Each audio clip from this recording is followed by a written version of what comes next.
question, and that'll give just a few minutes perhaps at the end if you wanted to approach someone personally and ask something that you didn't get answered today. And please enjoy what's left of the snacks, and thanks again for coming. This is again for all of you. Do you agree that both houses of Congress and the President should work with and on only one budget for the entire annual budgeting process, and that we should no longer have separate presidential, House, and Senate budgets? Let me say that again because I messed that up a little bit.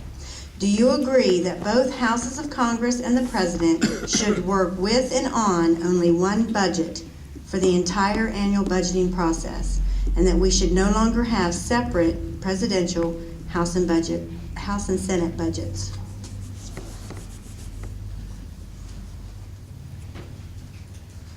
I totally support that provision. I think it's absolutely ridiculous, number one, for the Senate to be writing their own budget when they're not even supposed to be initiating bills connected with appropriations.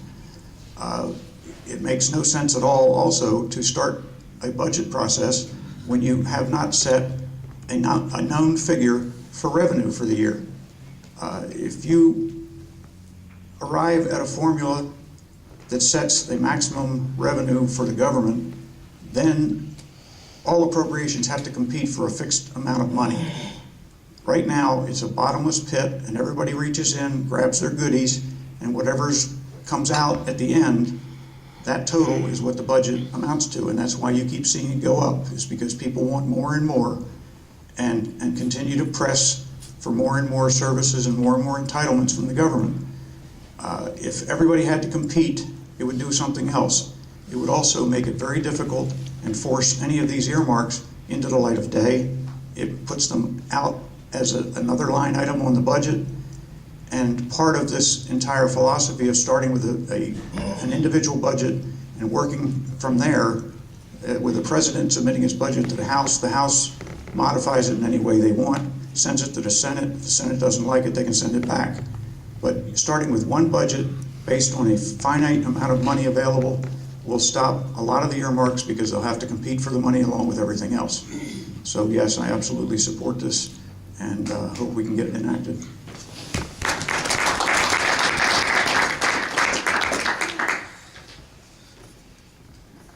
That there is a separation of power does not necessarily mean that there is a loss of control.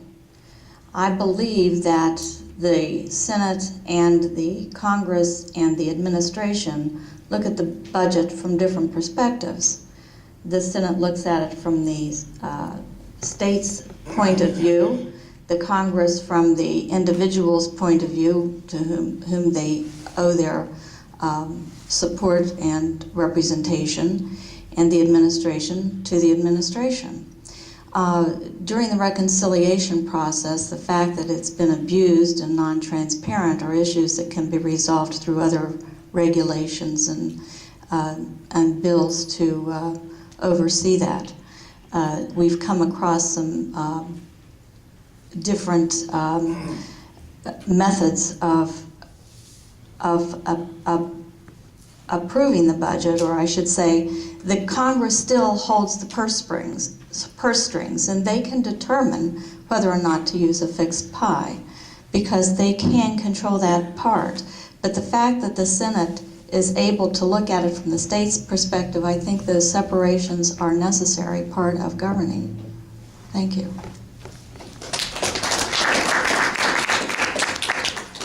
I support the proposition. Anything else is a shell game. You got to put it under one, look at it as one complete whole, and anything else, then you're just playing games with it from my perspective.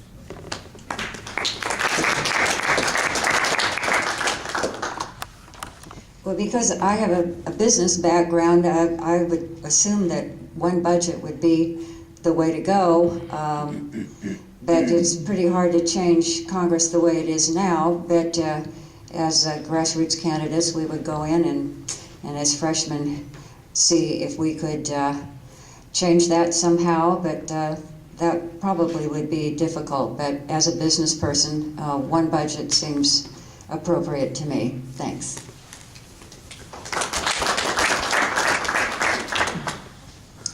The short answer is yes. The rest of the answer, however, you have to just get into another thing. This is part of the cultural change that has to occur in Washington. What Washington has to do, and through the whole congressional process, is pass changes to the way they operate. Not only on this budget, but also as it relates to giving people, all the congressmen, at least put it in writing, 72 hours or longer to make sure they have a chance to read the bills. Looking at term limits, having term limits there. And if we can't get term limits, then part of the cultural change also is eliminating some of the benefits that our congressmen get. I, for the life of me, don't understand why Congress can get benefits better for health care benefits than we have here in the public. It's not right. There should be some provision that what the congressman, anyone that's serving in public service, should not be getting something better than anyone else. I don't think Congress should be a career. I've said that time and time again.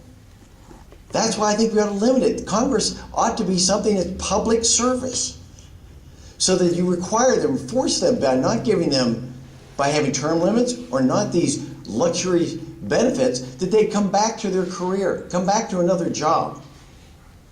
And we get new people in and a fresh look. There has to be a change in Washington. It's not the change that Obama was talking about. It's the change in how they operate. That's what I'm running for Congress. I want to see something change.